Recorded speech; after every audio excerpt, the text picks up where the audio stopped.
Mwiriwe neza kandi muri abateze amatwi Yuba TV, turabakunda kandi turatubazirikana. Aka kanya rero tuje kuba twabwira urutonde rw'insengero zimaze kuba zafungurwa. Baravuze bati mu by'ukuri ni musenge hatazagira ikiba bakavuga ngo nabuje gusenga. Aya ni amakuru ari makikana hirya no hino mu gihugu, nyuma yaho insengero zari zimaze kuba zafungwa zitujuje ibisabwa, ariko kuri uyu munsi bakaba hafunguwe izindi nsengero nyinshi cyane zari zujuje ibisabwa.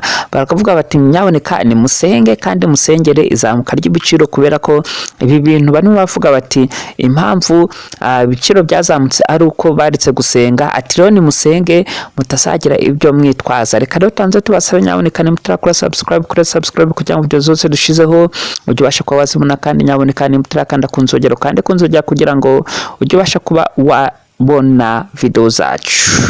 Kandi mbari igitekerezo wifuza kuba watugezaho, nyaboneka uze kuba watwandikira muri komenti, kandi kugira ngo ubashe kumenya amakuru yacu yose neza, uje wirinda kuba wakwihutisha video kugira ngo uko twakashizeho yose uyumve nta jambo na rimwe rivuye mu nshuti abavandimwe. Rero inshuti z'umusaraba turabakunda. Ngaho rero insengero RGB yahise itangaza izindi nsengero nshasha ifunguye hano mu mujyi wa Kigali ndetse no mu mujyi wa Rubavu no mu karere ka Musanze. Ahangaha izi nsengero zari zimaze igihe kitari gitoya zifunze, abakristo bari baratatanye bakiyaza batetse tuzasenga dute. Rero muri uyu munsi cyangwa se kuri uyu munsi nibwo bavuze baterekana izi nsengero tuzikomore nazo zitangire kuba zafunguka, zitangiye kuba zasenga. Aya rero yari amakuru mwagiye mwibaza mvuga muti mbese bizafungurwa ryari, bizagenda bite?